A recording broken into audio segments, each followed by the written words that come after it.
Hola a todos, soy Andrés Felipe Flores y bienvenidos a un nuevo capítulo de Casos TMI, una sección del canal de YouTube de Tutorías Medicina Interna en conjunto con Grupo Medi y Medi Residentes. Básicamente lo que hacemos es responder preguntas de preparación de exámenes de residencia, en donde lo que hacemos es hacer una retroalimentación completa como de todo el conocimiento que uno tiene que tener para poder responder adecuadamente esa pregunta, saber por qué las opciones incorrectas son incorrectas y demás. Les quiero recordar que este tipo de video de retroalimentaciones están disponibles en nuestro Question Bank de Medi Residentes, que es el curso de preparación para residencia que tenemos en conjunto Tutorías Medicina Interna y Grupo Medi. Así que si están interesados en adquirir un Question Bank que tiene más de 10.000 preguntas, que tiene cientos de video retroalimentaciones como esta que están viendo en este momento y que además si ustedes quieren le pueden adicionar todo el contenido académico relacionado con la preparación a la residencia de Medi, no duden en visitar nuestra página de internet mediresidentes.com o ver nuestra página de Instagram @mediresidentes. No siendo más, empecemos con el caso. Nos presentan entonces un paciente masculino de 62 años que tiene antecedente de hipertensión arterial y diabetes mellitus tipo 2 mal controlada. Es programado para una angiografía coronaria debido a una prueba de esfuerzo positiva. Sus análisis preprocedimiento revelan que tiene una creatinina sérica de 1,6 miligramos por decilitro con una tasa de filtración estimada en 55. Y nos preguntan, además de utilizar un volumen mínimo de contraste y de baja osmolaridad, ¿cuál de las siguientes medidas ha demostrado ser la más eficaz para prevenir la nefropatía inducida por contraste en este paciente? Nos estamos enfrentando a un escenario que es muy frecuente en la práctica clínica y es un paciente que tiene una alteración en la función renal, sea por una enfermedad renal crónica establecida o sea por una lesión renal aguda, que en este caso pues no nos lo aclaran, pero lo más seguro es que sea una enfermedad renal crónica considerando la diabetes y la hipertensión mal manejadas. Y es un paciente que teniendo esa afección renal va a ser sometido a un procedimiento de radiología en el cual le van a colocar un contraste yodado, ¿cierto? ¿Por qué es importante esto? Porque siempre se ha hablado de la posibilidad de que el contraste yodado deteriore la tasa de filtración glomerular, de que los contrastes yodados puedan ser nefrotóxicos. ¿Listo? Digamos que esto es algo muy debatido y lo vamos a hablar un poco a lo largo de la retroalimentación, pero es algo que sigue siendo importante tener en consideración, que sigue siendo parte de muchos protocolos de hospitales en donde se puede limitar ocasionalmente realizar unos estudios contrastados hasta que no he dado al nefrología o cosas por el estilo.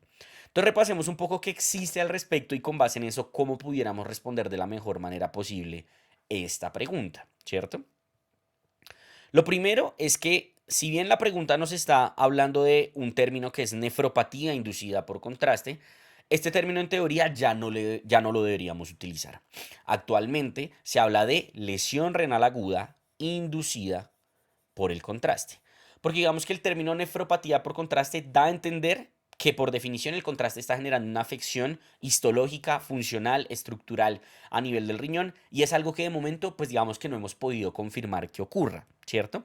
Entonces actualmente se habla de lesión renal aguda inducida por el contraste, en donde lo que se menciona en la gran mayoría de los escenarios es que uno solo va a hablar de nefropatía como tal por contraste cuando ya haya descartado todas las otras posibles causas. Porque lo que se han dado cuenta es que en las series normalmente los pacientes que son sometidos a contrastes pues tienen muchas otras etiologías que pudieran condicionar una lesión renal aguda.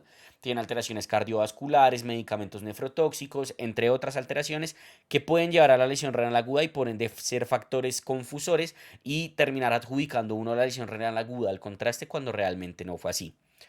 Fisiopatológicamente son muchos los mecanismos por los cuales se ha establecido que eventualmente el contraste pudiera llegar a ser nefrotóxico.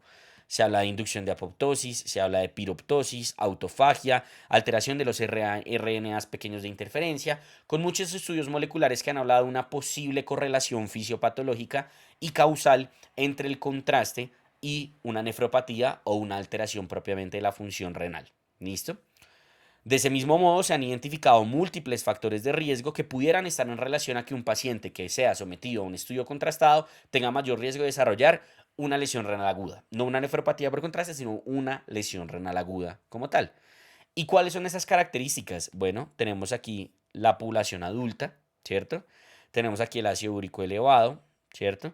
Tenemos el tipo y la dosis del contraste. Entre más alta sea la osmolaridad del contraste y entre más alta sea la dosis del contraste, mayor riesgo se ha documentado de que haya deterioro de la función renal. La vía de administración, si es intraarterial versus si es intravenosa, también aumenta el riesgo. El uso de otros medicamentos, digamos, como nefrotóxicos, metformina, entre otras. ¿Listo? Si ustedes se fijan pensando en eso, digamos que en teoría el procedimiento que más riesgo tendría entonces de desarrollar lesión renal aguda inducida por contraste es precisamente la arteriografía coronaria, que es a la que se va a someter este paciente, porque normalmente tiene dosis mucho más elevadas de las que se utilizan en otros estudios contrastados como tomografías, y además es administración endovenosa y suele ser en pacientes mayores. Entonces, pues digamos que precisamente ese es el que más se suele tener como cierto grado de precaución. Han tratado de establecer el riesgo con base en estos factores de riesgo, como de objetivizarlo y de calcularlo para saber uno qué debería hacer con los pacientes. Si ustedes seguro habrán escuchado, les habrán preguntado en algún punto por este score que es el score de Meran, que el score de Meran es diseñado precisamente para lesión renal aguda asociada al contraste en pacientes que van a ser sometidos a arteriografía. ¿Cuál es el problema? Ya si uno se pone a ver el rendimiento como tal del Meran, pues digamos que deja mucho que desear. No es el mejor. Entonces, por eso ustedes van a ver que en muchos lados ni siquiera recomiendan su uso, o cuando uno trata de actualizarse o leer un poquito de lesión renal aguda inducida por contraste, muchas veces ya ni lo mencionan. ¿Listo? Entonces, es algo, creería yo, más histórico que propiamente verdaderamente utilizado en la práctica clínica. Pero entonces todo lo que hemos hablado hasta ahora nos deja una duda muy grande, y es esta. ¿Realmente existe o no existe esta vaina? ¿Hay o no hay nefropatía por contraste o lesión renal aguda por contraste? Y la respuesta es que todavía no lo sabemos, pero quizá la respuesta correcta es que no debería preocuparnos tanto como suele hacerlo.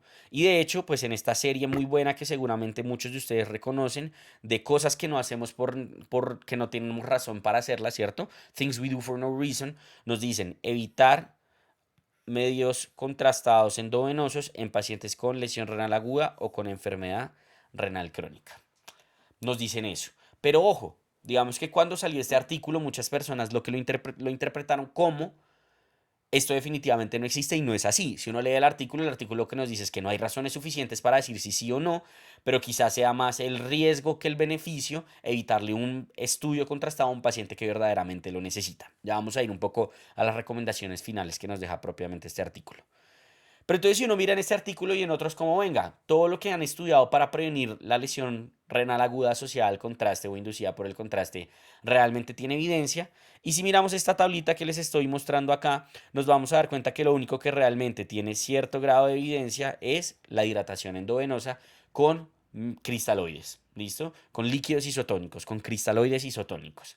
Pero lo que es la N-acetilcisteína, las estatinas, los inhibidores del SGLT2, la vitamina C, la teofilina, definitivamente no han demostrado ningún tipo de beneficio.